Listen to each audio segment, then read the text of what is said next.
तो जितने भी एलिमेंट्स तुम्हें अच्छे लग रहे हैं जब तुम रिसर्च कर रहे हो, तो सिर्फ उसको कलेक्ट करके मत रखो, देखो कि वो बनेगा कैसे। तुम थाउजेंड्स ऑफ आइडियाज कलेक्ट करके रख लोगे बट उसे यूज ही नहीं करोगे तो कोई फायदा नहीं। ऐसा जरूरी नहीं है कि हर बच्चा वही रेफरेंसेस यूज करे। बहुत सारे बच्चे बहुत क्रिएटिव वे में रेफरेंसेस को यूज करते हैं और जब उन्हें गाइडेंस मिलती है ना, उनका स्केच और बेटर हो जाता है। कभी भी हमारे माइंड में इंस्टेंट आइडियाज नहीं आते हैं, हमें आइडियाज को कलेक्ट करना पड़ता है। NID में, NIFT में और UC में बहुत सारे क्रिएटिव क्वेश्चंस आते हैं, चाहे वो क्रिएटिव प्रोडक्ट बनाने के लिए हो या फिर कैरेक्टर बनाने के लिए। लेकिन मेन क्या है, मेन प्रॉब्लम ये है कि हम सोच ही नहीं पाते हैं, हम समझ ही नहीं पाते कि कैसे अपने स्केच को बहुत ही अच्छा क्रिएटिव बनाए, क्या एलिमेंट्स ऐड करें, कितना बढ़िया डिजाइन उसे कैसे बनाए। देखो गाइस, कोई भी डिजाइनर, आगे जब जाके तुम डिजाइनर भी बनोगे, किसी के भी माइंड में इंस्टेंट आइडियाज नहीं आते हैं, आपको वो आइडियाज लाने पड़ते हैं।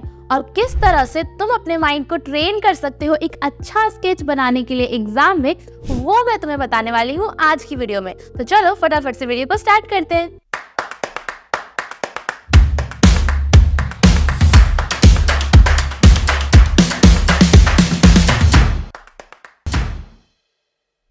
सबसे पहले हम बात करते हैं कि आपको किस तरह की क्वेश्चंस आते हैं, चाहे वो NID में हो, NIFT में हो या फिर UC में हो।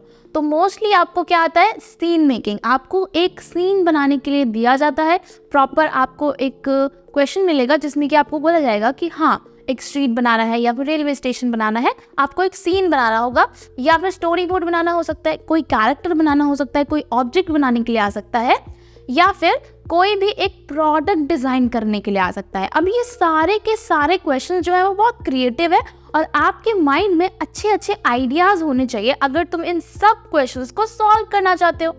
बट वो आइडियाज आएंगे कहाँ से? देखो मैं तुम्हें बताती हूँ। सबसे पहले, कभी भी हमारे माइंड में इंस्टेंट आइडियाज नहीं आते हैं, हमें आइडियाज को कलेक्ट करना पड़ता है। फॉर एग्जाम्पल, जैसे कि ये आप बाथरूम देख रहे हो, ये बाथरूम एक किड बाथरूम है, मतलब एक बच्चे के लिए, एक छोटे से बच्चे के लिए हमें बाथरूम डिजाइन करना है। अब अगर तुम्हें एक छोटे बच्चे के लिए बाथरूम डिजाइन करना है तो उसमें क्या एलिमेंट्स डालने हैं, पहले तुम थोड़ा सोचोगे कि एक बाथरूम में क्या एलिमेंट्स हो सकते हैं। ऑब्वियसली बाथरूम में क्या हो सकता है, बाथटब हो सकता है, मिरर हो सकता है, शावर हो सकता है और भी बहुत सारी चीजें हो सकती है। तुम्हारे माइंड में एक बेसिक तो है कि हाँ ये चीजें हो सकती है, बट उसे एकदम से स्केच बनाने से अच्छा आपको थोड़ा सा रिसर्च करना होगा। रिसर्च बहुत इजी है, बहुत सिंपल है। जस्ट जाओ पिंटरेस्ट पे, गूगल पे और बहुत सारे रेफरेंसेस ढूंढो। जैसे यहाँ पे देखो, मैंने कुछ क्रिएटिव रेफरेंस लगा रखे हैं। तो ये देखो, शार का एक बढ़िया सा रेफरेंस है, बहुत क्यूट सा, एक छोटे बच्चे के हिसाब से ढूंढा हुआ, ठीक है। या फिर मिरर कितना क्रिएटिव है, या फिर बाथटब, या फिर प्रॉपर एक जो थीम है बाथरूम का, वो भी हम देख सकते हैं। देखो, तुम अनलिमिटेड डिजाइन्स देखो, जाके स्क्रॉल करो।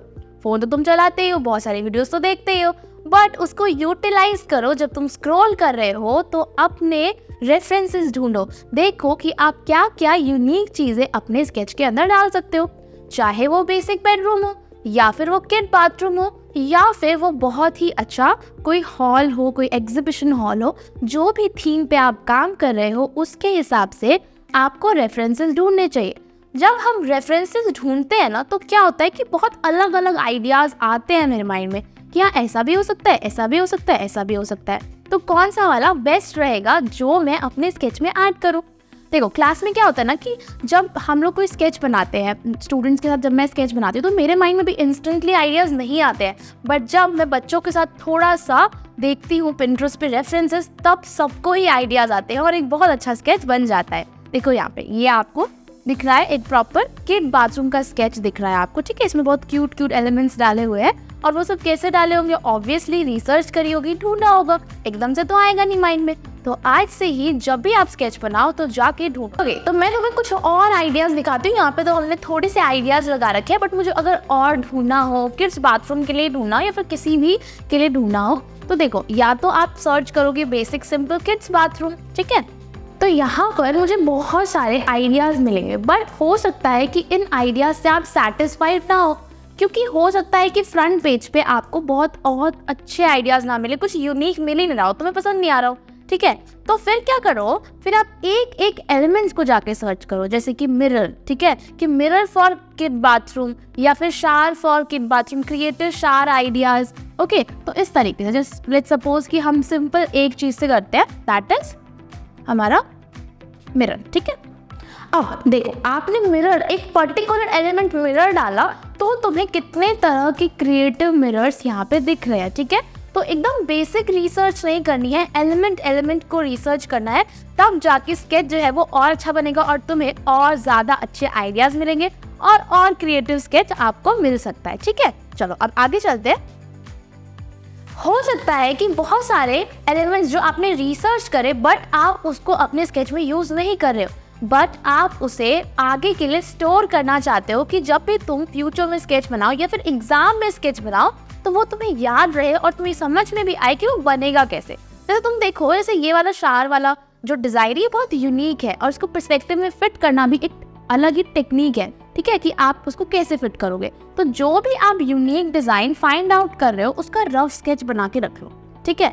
रफ स्केच मतलब ऐसा नहीं कि रैंडमली रफ बना दिया, नो, उसको टेक्निकली फिट करके रफ स्केच बनाओ, ठीक है। जैसे कि सपोज यहाँ पे हमने ये चेयर बनाया है, ओके, ये यूनिक सा, तो इसको मैंने पर्सपेक्टिव टेक्निक में फिट किया है, रफ है लेकिन स्टिल पर्सपेक्टिव टेक्निक में हमने फिट किया है, जिससे कि जब भी मैं इसको अपने स्केच में कभी भी ऐड करना चाहूँ तो मुझे पता हो कि ये कैसे ऐड होगा स्केच में, ठीक है। वहाँ भी मुझे बहुत ज़्यादा टाइम नहीं देना पड़ेगा कि उसको मैं देखूँ कैसे होगा, फिर मैं वहाँ पे स्ट्रगल करूँ। इसीलिए आप जितने भी आइडियाज़ ढूंढ रहे हो ना, उसको अपने आइडिया बुक में रफ स्केच बना के रख सकते हो, ठीक है। और रफ स्केच कैसे, टेक्निकली, ओके। तो जैसे कि यहाँ पे देख सकते हैं हम कि ये हमें जो वॉल डिज़ाइन है बहुत अच्छा लगा तो उसका हमने रफ स्केच बना के रख लिया, या फिर ये माइक मुझे अच्छा लगा उसका मैंने रख लिया, या फिर मुझे ये चेयर अच्छा लगा तो इसका भी मैंने रफ स्केच यहाँ पे बना के रख लिया। तो जितने भी एलिमेंट्स तुम्हें अच्छे लग रहे हैं जब तुम रिसर्च कर रहे हो तो सिर्फ उसको कलेक्ट करके मत रखो, उसका देखो कि वो बनेगा कैसे, वो टेक्निकली कैसे बनेगा। फिर कलेक्ट करने से कुछ नहीं होता, तुम थाउजेंड्स ऑफ आइडियाज कलेक्ट करके रख लोगे बट उसे यूज ही नहीं करोगे तो कोई फायदा नहीं है, कभी भी कोई फायदा नहीं होगा रिसर्च करने से। जब तक तुम स्केचेस नहीं बनाओगे, उसको इम्प्लीमेंट नहीं करोगे, उसको यूज नहीं करोगे स्केच के अंदर, तो कुछ नहीं होने वाला, ओके। अब मैं तुम्हें कुछ स्केचेस दिखाती हूँ जिसमें कि हमने बहुत सारे रेफरेंसेस को गैदर किया और उस रेफरेंसेस को यूज किया उस स्केच के अंदर और कैसे यूज किया, ओके।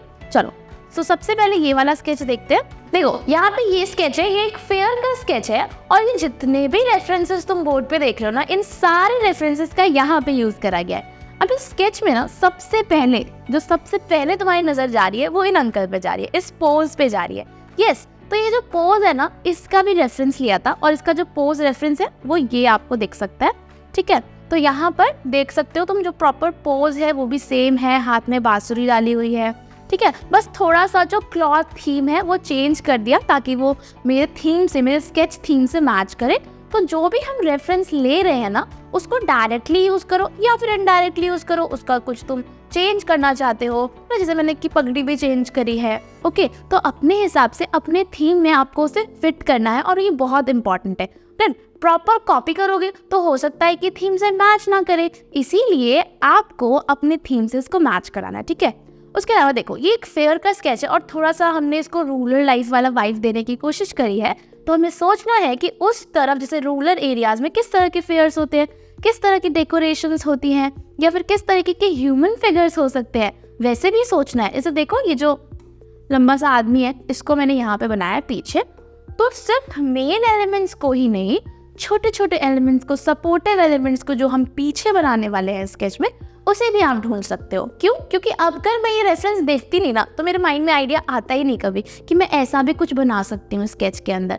लेकिन रेफरेंसेस स्क्रॉल करते करते मुझे ये रेफरेंस मिला और मुझे अच्छा लगा, मुझे ये रेफरेंस मिला। और देख सकते हो तुम कि ये जो सिनेमा स्कोप है मोस्टली अब तो नहीं दिखता है, बट मुझे यूनिक लगा, इसलिए मैंने इसको अपने स्केच के अंदर यहाँ पर ऐड कर दिया, ठीक है। तो ऐसे ही यूनिक चीज़ें ढूंढो और उसे ऐड करो, क्योंकि मेन ढूंढना नहीं है, मेन है उसे कंबाइन कैसे करना है ना। अगर मैं ढूंढ पा रही बट मैं उन सारी चीज़ों को अपने स्केच में कंबाइन नहीं कर पा रही तो क्या ही फायदा है। देखो यहाँ पे ये जो आंटी है चूड़ी बेच रही है, इनको भी मैंने ऐड करने की कोशिश करी थी, बट मुझे इनका पोस्ट थोड़ा उतना अच्छा नहीं लग रहा था तो मैंने ये वाला रेफरेंस यूज़ किया, ओके। तो जो चूड़ी वाला आइडिया था वो यहाँ से आया, लेकिन पोज मैंने ये वाला यूज़ किया। तो ऐसे ही हम क्या कर सकते हैं, चेंज कर सकते हैं चीज़ों को।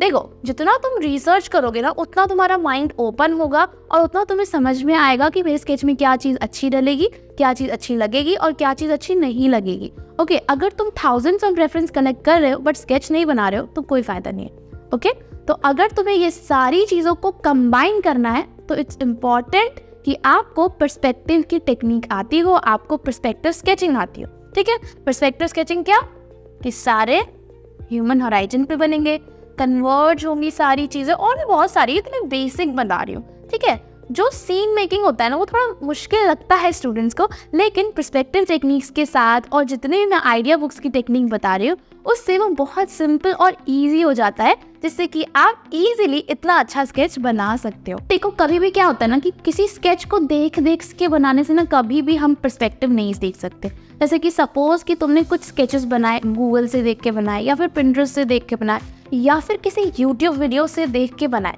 तो उससे आप स्किल तो सीख रहे हो, हाँ आप बना रहे हो, आप ड्रॉ कर पा रहे हो, लेकिन एग्जाम में कैसे बनाओगे, एग्जाम में तो तुम्हें खुद ही सोचना पड़ेगा। तो बनाने से ज़्यादा इम्पॉर्टेंट है सोचना भी, दोनों ही चीज़ें इंपॉर्टेंट है। मतलब ये नहीं कहूँगी मैं कि सिर्फ सोचना इंपॉर्टेंट है, बोथ आर इक्वली इंपॉर्टेंट। आपको बनाना भी आ रहा है और आपको सोचना भी आ रहा है। जब ये दोनों चीज़ें कंबाइन होती है ना तब जाके हमारा स्केच जो है वो एक्स्ट्रा ऑर्डिनरी बनता है, और फिर जो तुम्हें मार्क्स मिलेंगे ना बहुत बढ़िया मार्क्स मिलेंगे। इसीलिए आज से ही दोनों चीज़ों पे फोकस करो, जो आप पर्सपेक्टिव टेक्निक सीखने पे भी ध्यान दो कि इम्प्रूव करो, टेक्निकल कोई एरर ना हो, और साथ में ऑब्जर्वेशनल और डिज़ाइन एरर्स भी ना हो आपके स्केच में। अगर तुमने अभी तक शुरू नहीं की है अपनी प्रिपरेशन यूसीड के लिए, एनआईडी के लिए या फिर एनआईएफटी के लिए, तो आप ज्वाइन कर सकते हो एसएससीसी, और प्रॉपर एनआईडी के लिए, एनआईएफटी के लिए, यूसीड के लिए प्रिपेयर कर सकते हो। क्योंकि सिर्फ ड्रॉ करना इंपॉर्टेंट नहीं होता है, पर्सनल गाइडेंस इंपॉर्टेंट होता है। जो मैं तुम्हें रेफरेंसेस दिखा रही हूँ ना, ऐसा ज़रूरी नहीं है कि हर बच्चा वही रेफरेंसेस यूज़ करे या फिर उसी तरह से यूज़ करे। बहुत सारे बच्चे बहुत क्रिएटिव वे में रेफरेंसेस को यूज़ करते हैं, और जब उन्हें गाइडेंस मिलती है ना तो वो और भी ज़्यादा अच्छा हो जाता है, जिससे कि उनका स्केच और बेटर हो जाता है। कभी भी मैं ये नहीं बोलती कि तुम्हें बहुत ज़्यादा रियलिस्टिक स्केचेस बनाने हैं या फिर तुम्हें यही मीडियम यूज़ करना है। ओके, हर किसी का अपना प्लस पॉइंट होता है, अपना माइनस पॉइंट होता है। तो आप ये सब चीज़ें तब कर पाओगे जब आप अच्छे से गाइडेंस के साथ प्रिपेयर करोगे, जिससे कि आप बहुत ही अच्छा स्कोर कर पाओ अपने एग्ज़ाम में। ठीक है, तो अगर आप अच्छे से समझना चाहते हो कि कैसे हम पढ़ाते हैं, किस तरीके से हम प्रिपेयर करवाते हैं, तो आप बुक कर सकते हो फ्री डेमो क्लास। और फ्री डेमो क्लास बुक करने के लिए जो नीचे आपको नंबर दिख रहा है वहाँ पे कॉल या फिर व्हाट्सएप करो, या फिर डिस्क्रिप्शन में आपको वेबसाइट का लिंक मिलेगा, वहाँ पे जाके भी फ्री डेमो बुक कर सकते। ओके, तो अभी तक हमने यहाँ तक बात करी। मैं तुम्हें एक और रेफरेंस दिखाती हूँ, सेम यूसीड का PYQ है। ओके, सो ये स्केच आप देखो, ये जो स्केच है वो 2025 यूसीड एग्जाम में आया था। सीन मेकिंग का क्वेश्चन कुछ इस तरीके से था कि आप वेकेशन पे जा रहे हो, रेलवे स्टेशन पे हो, ट्रेन प्लेटफॉर्म पे आ रही है, बहुत सारे लोग हैं, आप अपनी फैमिली के साथ हो और आपको स्केच बनाना है रेलवे स्टेशन का। देखो, रेलवे स्टेशन के ना तुम्हें बहुत सारे स्केचेस मिल जाएंगे इंटरनेट पे, बट उसे बनाने से अच्छा अगर आप खुद क्रिएट करो, क्योंकि जितना आप खुद से क्रिएट करोगे ना उतना उसका ऑब्जर्वेशन अच्छा होगा, और तुम्हें ये भी समझ में आएगा कि अच्छा इसमें ये चीज़ मिस हो गई है, ये भी तो होना चाहिए रेलवे स्टेशन में। ओके, तो देखो यहाँ पे मैंने कुछ रेफरेंसेस यूज़ करे, यहाँ पे मैंने प्लेस भी करे। ओके, जैसे यहाँ पे तुम देखो कि प्रॉपर एक रेलवे स्टेशन का व्यू है, साथ में बोर्ड लगा हुआ है, प्रॉपर ऊपर वायर्स भी डाली गई हैं, कि प्लेटफॉर्म है और बहुत सारे ह्यूमन फिगर्स हैं। तो बहुत बार क्या होता है ना कि ह्यूमन पोजेज हमारे माइंड में नहीं आते, तो मोस्टली अगर आप सीन तो बेसिक समझ ही जाते हो कुछ रेफरेंसेस देख के, लेकिन ह्यूमन पोजेज से ना हमारा जो स्केच है ना वो और अच्छा बन जाता है। कोई पोज है या फिर कोई पर्सन प्रॉपरली खड़ा हुआ है, ठीक है, जैसे कि यहाँ पे देखो ये जो सामने ह्यूमन फिगर है, प्रॉपर उसकी गोद में एक बच्चा है। ठीक है, यहाँ पे प्रॉपर हमने एक लेडी बनाई है, ठीक है, यहाँ पे एक अंकल बनाए हैं, पीछे भी प्रॉपर डिटेलिंग है कि भीड़ है, बहुत ज़्यादा ही भीड़ हो रही है। ठीक है, तो ये सारी चीज़ें एकदम से तो मेरे माइंड में आएगी नहीं, कैसे आएंगी, रेफरेंसेस को कलेक्ट करके और फिर इसको ही हम इम्प्लीमेंट कर रहे हैं। तो ये वाला जो है ना पर्सन एकदम फ्रंट में बनाया है, दिस वन, इसको देखो, ये मैंने यहाँ से लिया है। ठीक है, दिस, ये तो ऐसे ही कुछ देखो एलिमेंट्स कि ये भी हम ऐड कर सकते हैं, ये पोज भी ऐड कर सकते हैं, इंटरेस्टिंग लगेगा। और यही पोज क्यों लिया, क्योंकि वहाँ पे लिखा हुआ था कि आप फैमिली के साथ हो, तो ऑब्वियसली आपको कुछ ह्यूमन फिगर्स तो दिखाने पड़ेंगे। अगर तुम रेलवे स्टेशन पे खड़े हो और अगर तुम फैमिली के साथ हो तो तुम्हारे फैमिली मेम्बर्स तो कुछ दिखेंगे ही ना, इसीलिए हमने ये वाला ह्यूमन फिगर डाला, ठीक है। उसके अलावा ये आंटी, ठीक है, जो आपको बीच में ही दिख रही है, ओके। उसके अलावा प्रॉपर रेलवे प्लेटफॉर्म का ऑब्वियसली तुम्हें रेफरेंस लेना पड़ेगा, देखना पड़ेगा कि कैसे ऊपर वायर्स लगेंगी, किस तरीके से रेलवे ट्रैक होगा, प्लेटफॉर्म होगा, और क्या क्या एलिमेंट हो सकते हैं, बोर्ड्स हो सकते हैं, पिलर्स हो सकते हैं, और भी बहुत सारी चीज़ें हो सकते हैं। तो स्केचेस से रेफरेंसेस लेने से अच्छा आप रियल इमेजेस से रेफरेंसेस लो, रियल इमेजेस को ऑब्जर्व करो, जिससे कि आपका स्केच और भी अच्छा बनेगा और एग्जाम में भी वो सारी चीज़ें तुम्हें याद रहती है जो तुम खुद से ढूंढ के प्लेस करके इतनी मेहनत करके बनाते हो ना, वो सब तुम्हें याद रहता है और उसको भी तुम एग्जाम में यूज़ कर पाते हो। ये बहुत इंपॉर्टेंट चीज़ है। जितनी भी चीज़ें आपको चाहिए हो वो सब आप कलेक्ट कर सकते हो। जैसे कि आपको कोई सीन नहीं समझ में आ रहा, आपको लगेज नहीं समझ में आ रहा कि कैसे लगेज बनाए, तो चाहे स्केच लो रेफरेंस, चाहे आप उस ऑब्जेक्ट को लो रेफरेंस, कुछ भी चीज़ आप रेफरेंस ले सकते हो, ठीक है। आप ह्यूमन फिगर्स ले सकते हो, आप इस तरह से ह्यूमन फिगर्स को रेफरेंसेस दे सकते हो। इस तरह से आपका स्केच जो है वो बहुत ही ज़्यादा अच्छा बनेगा। चलो अब आगे चलते हैं। देखो, अगर मैं बात करूँ ऑब्जेक्ट ड्राइंग की, तो ऑब्जेक्ट ड्राइंग के लिए भी ये सारी चीज़ें सेम होती है। अगर तुम्हें एक चेयर, यूनिक सा चेयर डिज़ाइन करने के लिए बोला गया है, तो तुम्हारे माइंड में एकदम से तो नहीं आएगा कि कैसा यूनिक चेयर हो सकता है।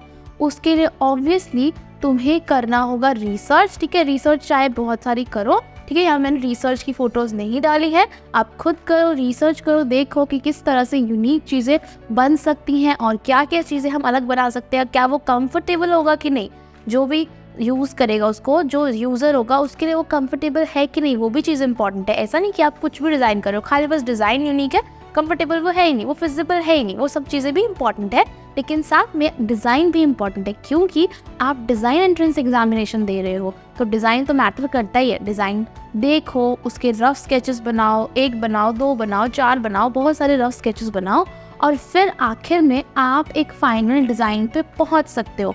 सीन मेकिंग हो या फिर प्रोडक्ट डिज़ाइनिंग हो, प्रोसेस सेम है कि बहुत सारे रेफरेंसेस देखने हैं, उससे आइडियाज़ लेने हैं, उसको समझना है कि वो कैसे ड्रॉ हो सकता है, और फिर आपको फाइनल डिज़ाइन करना है, चाहे वो एक सीन हो, चाहे वो ऑब्जेक्ट हो, चाहे वो प्रोडक्ट हो, ओके।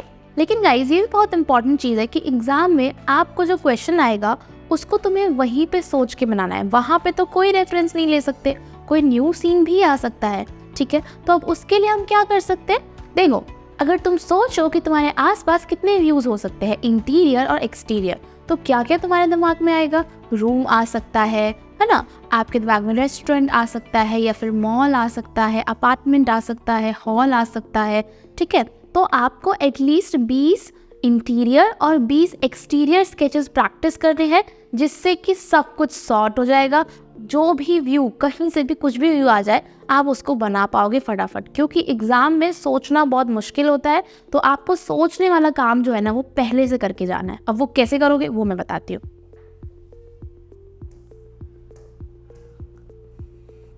देखो, ऑब्वियसली सपोज कि तुमने 10 स्केचेस बनाए, अब उसके आगे मतलब टाइम भी नहीं है, बहुत पास आ गया एग्जाम, तो अब हम क्या करें, तो जो आप सोच रहे हो ना, जो आइडिया सोच रहे हो, उसके क्विक थंबनेल्स बना के रख लो, कि रफ स्केच एटलीस्ट बना के रख लो। अगर तुम्हारा प्रेजेंटेशन अच्छा है, अगर तुम्हारा फाइनल स्केच अच्छा बन रहा है, मतलब ये आपको तभी करना है जब आपके फाइनल स्केचेस अच्छे बन रहे हैं, जब हाँ प्रिपेयर्ड हो, आपके एग्जाम लेवल के स्केच बन गए हैं, लेकिन अब आपको सिर्फ आइडिया कलेक्ट करना है कि हाँ अब मुझे बनाना तो आ गया है, लेकिन ऑब्वियसली एग्जाम में कुछ भी व्यू आ सकता है, तो उसके लिए प्रिपेयर रहना पड़ेगा। तो हम क्या कर सकते हैं, क्विक थंबनेल बना सकते हैं हर स्केच का, चाहे वो फैशन शो हो, फेयर हो, स्टाफ रूम हो, ठीक है, या फिर अपार्टमेंट हो, कुछ भी, जितने भी व्यूज़ आपके माइंड में आ रहे हैं, अगर आप उसको फाइनल स्केच में प्रिपेयर नहीं कर पाए हो तो at least rough sketch, rough thumbnail बनाओ, या फिर उसका आइडिया बुक भी बना सकते हो। ओके, आइडिया बुक मीन्स कि आप उसको एक जगह कलेक्ट करके रखो, उससे रिलेटेड जितने भी आइडियाज़ है उसको कलेक्ट करके रखो, ठीक है। जैसे सपोज कि रेलवे स्टेशन की ही बात कर लेते, तो अगर तुमने रेलवे स्टेशन की प्रैक्टिस नहीं करे और बहुत सारे व्यूज़ प्रैक्टिस कर रहे हो, तुमने एयरपोर्ट प्रैक्टिस कर लिया, स्ट्रीट व्यू प्रैक्टिस कर लिया, मार्केट प्रैक्टिस कर लिया, लेकिन रेलवे स्टेशन को नहीं किया, रेलवे स्टेशन का फाइनल स्केच तुम्हारे माइंड में नहीं है, तो फिर तुम क्या करोगे, उसके लिए आप बना के रख लो आइडिया बुक, बहुत सारे आइडियाज़ कलेक्ट करो, उसको एक जगह इकट्ठा करो। उसका कोई भी मेथड हो सकता है। देखो, जैसे कि आपने अपने पिंटरेस्ट बोर्ड में बहुत सारे अलग अलग बोर्ड्स बना लिए, जैसे कि हो सकता है पर्सपेक्टिव स्केच में भी सेपरेट, कि एक स्ट्रीट व्यू का, एक मार्केट व्यू का, एक आपने एयरपोर्ट व्यू का, बहुत सारे व्यूज़ का अलग अलग बोर्ड बना लिया, या फिर आपने एक सेपरेट व्यू बना लिया कि अच्छा पर्सपेक्टिव कुछ यूनिक मिल गए तुम्हें ना, या फिर स्टोरी बोर्ड के लिए कुछ डिज़ाइन। तो स्टोरी बोर्ड और पर्सपेक्टिव बहुत रिलेटेड है क्योंकि दोनों में सीन ही बनाने होते हैं, है ना, दोनों में आपको इंटरेस्ट ही क्रिएट करना होता है, तो बहुत रिलेटेड चीज़ें हैं।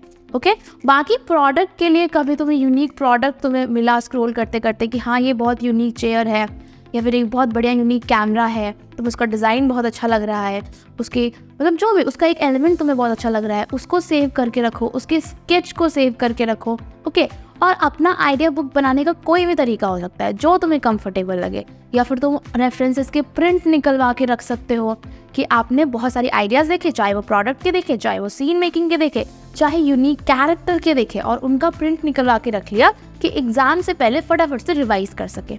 ठीक है, या फिर आपने क्या किया, उसके रफ स्केचेस बना के रख लिए अपने स्केच बुक में, आपने रफ स्केचेस बना के रखे, या फिर आपने पिंटरेस्ट बोर्ड बना के रखा, या फिर अपने हिसाब से जो भी तुम्हें दिमाग में आइडिया आता है, जो जिस तरह से भी आप करना चाहते हो, जिस तरह से कंफर्टेबल हो वैसे कर सकते हो। बट हमें क्या ध्यान रखना है कि एग्जाम में मेरे माइंड में आइडियाज़ की कमी नहीं होनी चाहिए। देखो, कॉपी करके ना कभी भी एग्जाम में अच्छा स्केच नहीं बनेगा।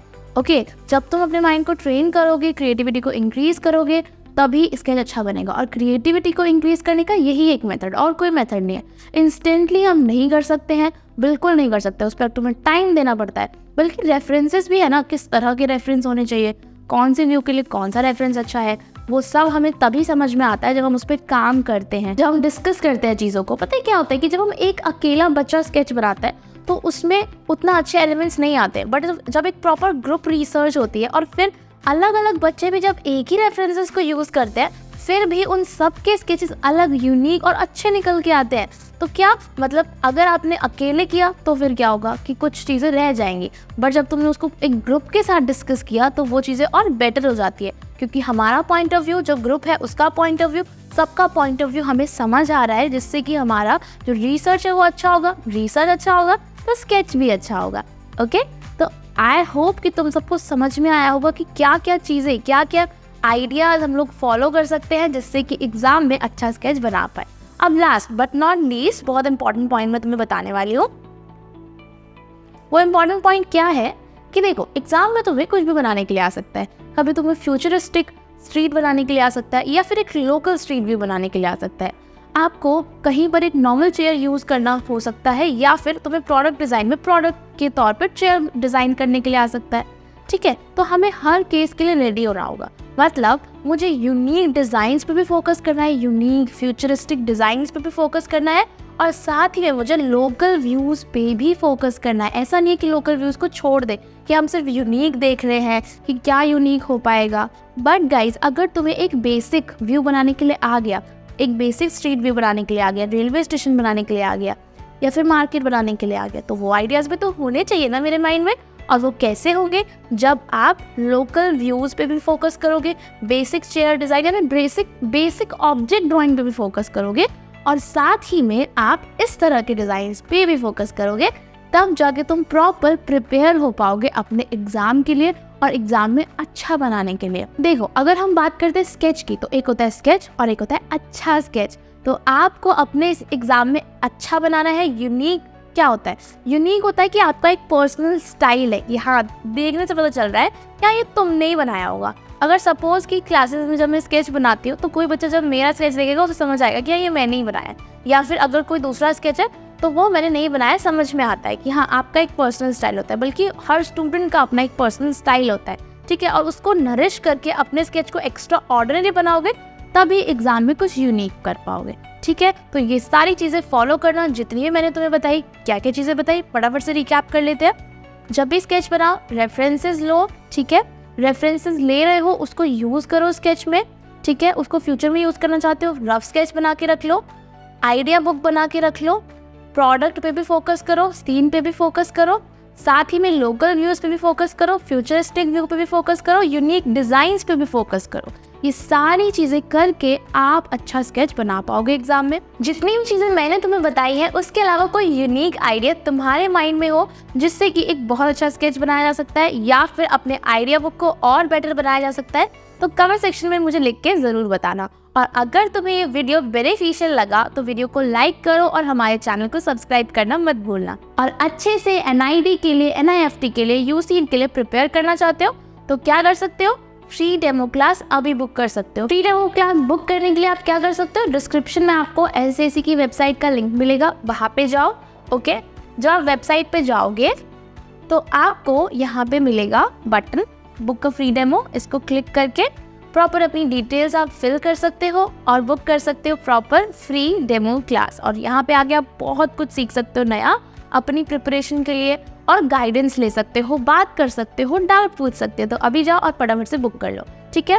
अगर तुम्हें कुछ और डिटेल समझनी है कोर्सेज की, एनआईडी, एनआईएफटी, यूसीट के लिए, तो यहाँ पर आप जा सकते हो एनआईडी, एनआईएफटी ऑनलाइन कोचिंग में, और यहाँ पर आप जितने भी कोर्सेज हैं उसका डिटेल पढ़ सकते हो। साथ ही में क्या रिसोर्सेज है, क्या चीज़ें हैं, वो सब भी पढ़ सकते हो।